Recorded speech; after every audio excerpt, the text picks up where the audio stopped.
Your modern ship has a steel hull, reinforced beams, GPS navigation, and sonar. It costs millions, and if it cracks in open water, you're probably dead. A Viking longship was made of wood, animal hair, and tar. It cost a village.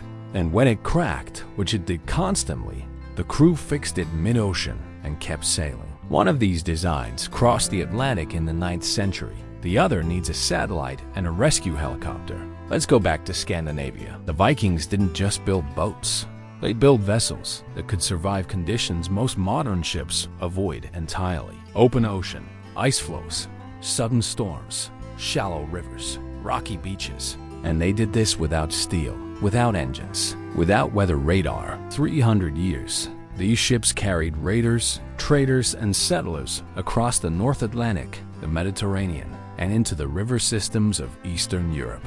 They reached North America 5 centuries before Columbus. They navigated using the sun, stars, and the flight patterns of birds. And the ships themselves, these weren't rigid fortresses. They were alive. They flexed with the waves. They bent under stress. They leaked constantly, and that's exactly why they worked. Now, let's jump to today. Modern ships are marvels of engineering. They're stronger, faster, larger. We've optimized every surface, every joint, every material for maximum load and minimum cost. But here's the thing. Modern ships are also more fragile in the ways that matter most. When a steel hull cracks, it's catastrophic. When a welded seam fails, the entire structure is compromised. When a modern vessel takes on water in the wrong compartment, it can go down in minutes. The Costa Concordia, the El Faro, the Sul, these weren't ancient wooden rafts. They were state-of-the-art vessels with every safety feature we could design. And they sank because they couldn't adapt. This isn't about the ships being poorly made. It's about what we optimize for. We built for strength. Vikings built for flexibility. We built for speed. Vikings built for survivability. We built for profit margins and cargo capacity. Vikings built for the assumption that something would go wrong, and the ship needed to handle it anyway. Modern shipbuilding is a triumph of industrial engineering. It's precise. It's efficient. It's cheap at scale, but it's rigid. And rigidity in the open ocean is a liability. The Vikings understood something we forgot. The sea doesn't care about your design specs. It will find the weak point. And when it does, you need a ship that bends instead of breaks. So how did they actually build these things? Start with the wood. Viking shipwrights used oak for the keel and pine or spruce for the planking. But they didn't saw the planks. They split them along the grain. This kept the wood fibers intact, making each plank stronger and more flexible. Then came the clinker design.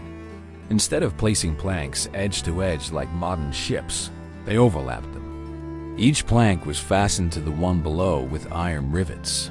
This created a hull that moved.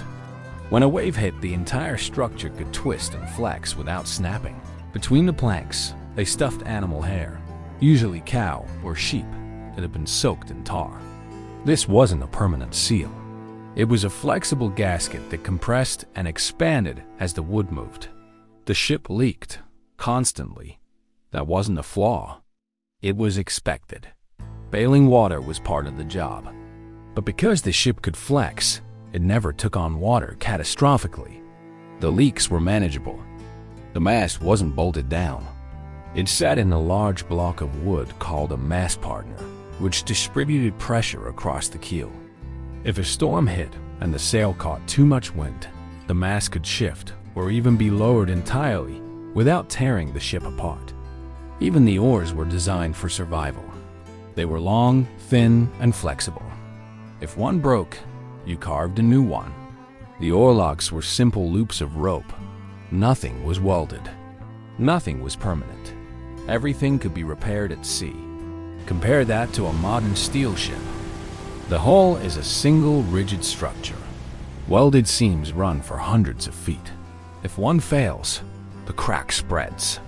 There's no flexibility to absorb the stress. The compartments are sealed. This is supposed to prevent sinking, and it does, until water gets into the wrong one. Then the ship lists. Then it capsizes. The systems are electronic, GPS, sonar, engine controls, radar. If the power goes out, you're navigating blind. And repairs? Forget it. You're not welding steel in a storm. You're not patching a hole with duct tape and hope. If something critical fails offshore, you're sending a distress signal and praying someone gets there in time. We traded adaptability for efficiency, and it works until it doesn't. This isn't speculation. We've tested it. In 1893, a Norwegian team built a replica Viking ship called the Viking and sailed it across the Atlantic to Chicago for the World's Fair. It made the crossing in 28 days. No engine, no radio, just sails, oars, and a hull designed in the 9th century. The crew reported that the ship flexed so much in rough seas that they could see the deck bending beneath their feet. The hull twisted, water sloshed in through gaps in the planking, and the ship held together. In 2016, another replica called the Draken Harald Harfader made the same journey. Same result. The ship leaked constantly. The crew bailed water every day, and it crossed the Atlantic without a single structural failure. Meanwhile, modern studies of shipwrecks show that catastrophic hull failure is almost always linked to rigidity. Steel doesn't bend. It holds until it cracks. And when it cracks, it's over. Archaeologists have found Viking ships buried for over 1,000 years, and the construction is still intact. The overlapping planks, the tar and hair caulking, the flexible joints. The design worked. It worked for centuries, and it still works. So why don't we build ships like this anymore? Because we can't. Not at the scale we need, not at the speed we demand. The Industrial Revolution changed everything. Steam engines needed coal. Coal needed cargo space. Cargo space needed larger ships. Larger ships needed steel. Wood doesn't scale. You can't build a container ship out of overlapping planks. You can't carry 10,000 tons of freight on a hull that flexes. So we went rigid. We went big. We went fast. And for most purposes, it works. Modern shipping is a logistical miracle. Goods move across oceans in weeks that would have taken months or years in the Viking Age. But we lost something in the process. We lost the ability to build a ship that can survive on its own. A ship that doesn't need a satellite link, a diesel engine, and a coast guard on standby. The Vikings built ships that assumed isolation. That assumed damage. That assumed you'd have to fix things yourself. In the dark, in a storm, 100 miles from land. We build ships that assume infrastructure, that assume rescue, that assume nothing will go wrong, or that if it does, someone else will save you. And most of the time, that's fine, until it's not. So what does this mean for you? You're probably not building a ship, but the principle applies everywhere. First, flexibility beats strength when conditions are unpredictable. Whether it's a career, a business, or a plan, rigid systems fail under stress. Build in room to adapt. Second, repairability is a feature, not a flaw. If something breaks and you can't fix it yourself, you're dependent. The Vikings didn't sail with a repair manual. They sailed with skills. Third, leaks are manageable if you expect them. Perfection is a trap.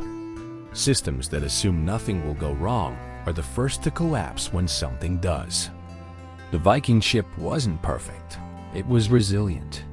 And resilience is what survives. Here's the thing about history. We like to think we've improved. That every generation is smarter, more advanced, more enlightened than the last. And in some ways, that's true. But the Vikings crossed the Atlantic in wooden ships held together with tar and hair. They navigated by the stars. They repaired hull damage with tools they carried on board. We crossed the Atlantic in steel ships with engines, radar, and satellite phones. We navigate by GPS, and when something breaks, we call for help. One of these systems assumes you can handle the problem. The other assumes someone else will. The past wasn't stupid. It was solving different problems. And sometimes, the old solutions are worth remembering. If you want more buried knowledge, subscribe. There's a lot left to dig up.